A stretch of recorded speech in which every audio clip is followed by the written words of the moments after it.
What's up, traders? I got a little riddle for you. What is the thing that you must have it as a trader in order to get funded, in order to make money, in order to be profitable? But the more you look for it, the harder you look, the easier and faster and the more it slips away. So we talk about it in this video, in the accelerator, in our live call today with one of our traders who's going through a 500K funding assessment. So check out his strategy on how to develop this one little minute key ingredient, the key to the riddle, and then stick around to the end and I'll go over what we're looking for and how you can find those things as well. Enjoy. Yeah, for sure. So your process on. Yeah, I just I mean, like usually, okay, well, first of all, I only trade the New York sessions. Mm-hmm. So well, that's the only time I'm looking at trades as far as entering. Of course, you got to manage them throughout the other sessions as they go, but I won't enter anything new. That's good. But I'll use, and that's right from your training, because I used to trade all the sessions or whenever I felt, bored or whatever else. Now I won't let myself. So that was good. Bring balance to your life a little bit, For sure. Or not being 9 at night and then you enter a trade and then try to go to bed. Right. I've done that so many times. You all have. Yeah. And I'm like, nope. So this alleviates that. And so I'll spend the evening looking at what I might be interested in the next day, kind of what's trending right now. Is it still going to be trending in the morning or whatever? So I'll just kind of get a little watch list. That way I'm not going in completely blind. Mm-hmm. And then I just start going through my watch list first. Of course, I'll check the others in case something's developed since I last looked. But, I'll first look at my watch list and see if there's and again, I use the 15-minute. It's just what I like to see. It's what my eyes are used to seeing. So that's what I use. And I look at that, and, the 15, 75, 375 to get a bird's eye view. Mm-hmm. And then I focus in on a 15 and see if there's an entry, and I get all the things that I want with the envelope, the right side of the SMA, the MACD crossing, the momentum crossing, and if everything lines up and spacing's good, that's when I enter. And I try to wait for everything to be, perfect. Like last week was a really, I didn't lose one trade last week. Yeah, and, you said that to me. I was and that's awesome, dude. And I only say that because, well, first of all, that's obviously not the norm.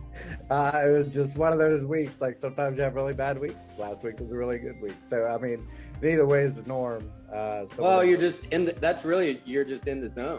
But yeah, it's just, I think, really trying to be patient enough to focus on a setup for, the strategy I'm using for what I'm doing and trying to, blank out everything else. And that's really all I'm doing. Just, very, like I said on that call with Angela, a week and a half ago or whatever, just, I almost feel like I have nothing to offer because it's so maybe even oversimplified. I just really wait for those things to set up and refuse to enter anything else. That's what I have to offer, I guess. It's just advice to, whatever it is you're looking at, unless it's perfect for you. Whatever that means, just don't do it. Just be patient, and that's the hard part. So with Euro Swiss as an example, like the 200 and the envelope kind of bunched together, got a little consolidated. Yeah, well, see, I did this yesterday. I'm still holding this one from yesterday. Okay.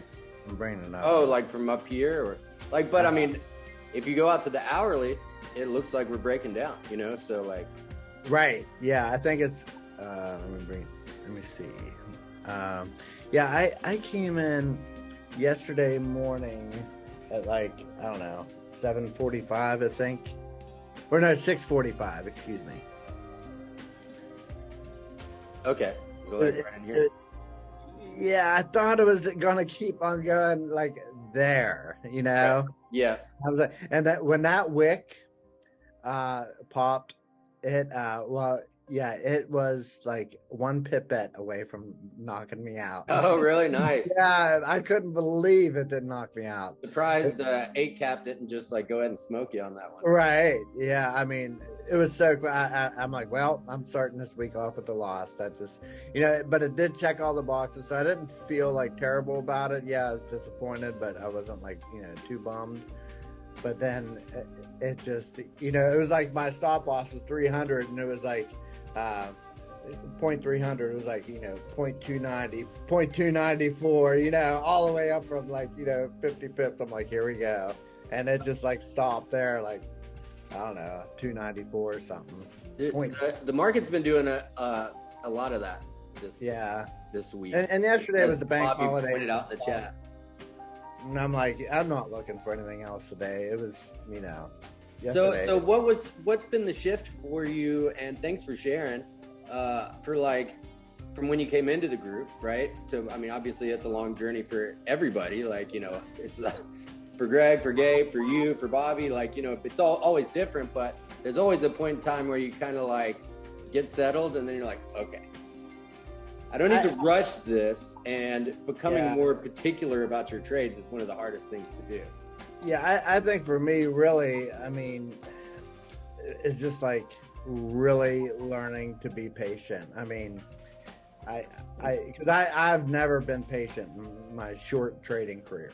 You know, I realized that after I came here. You know, I thought I was, and you know, I could justify a lot of things that I did and rationalize it and stuff. But the truth is, I wasn't being patient enough. I mean, I didn't have a great strategy either that I felt like, okay, this, you know, this is where I'm living. You know, I'm doing this right here. Like I didn't have that for one. You didn't have something that you could build faith around? No. You know, like I learned of a lot of good ideas and, you know, tried sometimes, and sometimes they worked and sometimes they didn't. But there was nothing like I felt like I could really grow consistent profits with, you know. But I was always optimistic and kept trying, but I didn't have that solid strategy for one thing. Right. And couple that with not having the discipline and the patience, and so it was, you know, it was a disaster. Like, you know, no matter how much I thought I knew, you know. Well, yeah, and the thing is until you get into trading, you realize we've never been patient our whole lives. Not like true patience, like right. You know, maybe with like a dog, or, you know, I don't have any kids, but maybe with your kids, you're like, all right, I'm going to be patient on this one, but still, that's nothing compared to maybe a different kind of patience. Yeah, exactly. Patience was the answer to that riddle we talked about there at the end of the video, but it's a long journey from point A to point B to where you start to develop that patience for yourself. So let's check out some charts a little bit. So you can see here's alerts that triggered on the Momentum, my system and setup that we're doing and that I use, and that Derek uses, and is specifically that he was referring to about his strategy. So we had more sell-offs with the dollar. Gold started to rally, started to recover, but you can see we have what looks like a bearish engulfing candle on the 4-hour time frame. So this is really setting us up going into tomorrow's inflation data. So for inflation, you know, the dollar obviously, but the key components to watch, I think, is going to be US 30, which still below 30K. Now gold is going to be key for how this really plays out, and then US dollar yen, of course. So US dollar yen has been in beast mode. Obviously, I've been just really trying to chase this, and it's I have a good read for it, and I think we're really just taking out the rest of the stops, and we made one last exhaustive push. So, you know, the CPI data tomorrow, PPI, and then core retail sales on Thursday. are going to be the big things to really, really that could knock us off and help regain some risk on and see some dollar weakness. So if you want to join us on live calls, if you want help getting patience, risk management, psychology, and like Derek talked about, an actual strategy that once you can actually trust it, once you can trust your strategy, then you can work on your psychology and your risk management, and you can actually gauge how you're doing and really see where you're progressing as a trader in life, and how you can actually set goals for yourself and then have those goals of where it is that you're trying to go as a trader. So if that sounds appealing to you and you want to do this, and you've been trying and you've been trying and you've been blowing accounts and failing challenges and you just have no direction, or you're a beginner, or maybe you've been around for a while and you're like, I want to be a part of a community like that where I can live trade with you guys Tuesday, Wednesday, Thursday, NFP, and really discuss scaling your profits, scaling your funded accounts to where you can get multiple six figures accounts, and we can help you get that in soul funding. So click the link below. Thanks for watching. Let's crush it tomorrow going into this inflation data, and have an awesome night, everybody. Peace.